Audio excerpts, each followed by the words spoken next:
Kulbhushan net work پکڑا گیا تھا. ہم صرف کلبھوشن ایک شخص کی بات کرتے ہیں. وہ بہت بڑا نیٹ ورک تھا اور کراچی میں بہت سے لوگ گرفتار ہوئے تھے. بہت ڈیپ روٹڈ تھا وہ نیٹ ورک.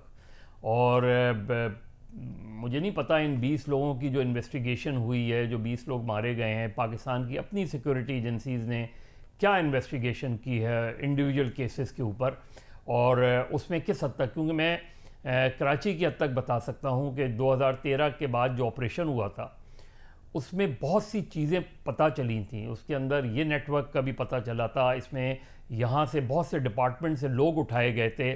جو سندھ کے بہت سے محکمے, وہاں سے ٹیرر فائننسنگ ہو رہی تھی. اس میں بہت سے مرسنریز یوز ہوئے تھے جنہوں نے یہ کارروائیاں کی ہیں, اور ابھی بھی کچھ لوگ گرفتار ہیں.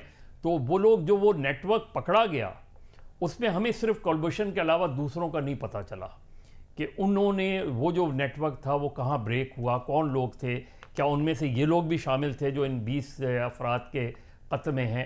تو سوال یہ ہے کہ جب ہم اٹھائیں گے دنیا کے سامنے تو ہم کیا اپنی کوئی کمپیکٹ رپورٹ ہمارے پاس موجود ہے ان 20 افراد کی جو ہمارے یہاں مارے گئے, جو سسپیکٹس تھے اس میں وہ لوگ, ان میں سے اگر کوئی گرفتاری ہوئی ہے, کوئی پروگریس ہے. اور سوال یہ ہے کہ اتنے عرصے میں یہ 20 لوگ مارے گئے اور ہمیں جب یہ پتہ چلا کہ یہ انڈین نیٹ ورک ہے تو ہم نے اس وقت ٹیک اپ کیوں نہیں کیا اس ایشو کو انٹرنیشنل. سر ویسے آئی بلیو کہ وی ڈیڈ اٹ, ابھی پریس کانفرنس بھی کی اور اس طرح کا پورا کمپائل ڈیٹا شیئر بھی کیا فارن آفس کے ترجمان نے. ابھی کر رہے ہیں نا ہم. جب ایک اخبار میں ایک رپورٹ آ گئی, سوال یہ ہے کہ اخبار کی رپورٹ کا ہم انتظار کیوں کر رہے تھے. ہم نے انٹرنیشنلی جب کلبھوشن نیٹ ورک کو بریک کیا تھا اس کو ہم نے پرو ایکٹیولی کیوں نہیں یوز کیا اس چیز کو.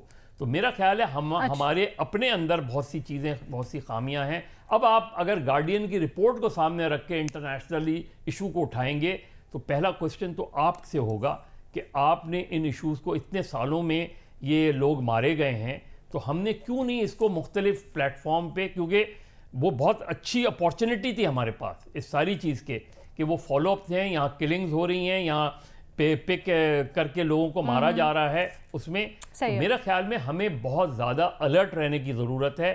انٹرنیشنلی ہم بہت زیادہ اس وقت, آج کی بات کر رہا ہوں کہ اس وقت ہم بہت زیادہ پرو ایکٹیولی استعمال اس ایشو کو کر نہیں پائیں گے.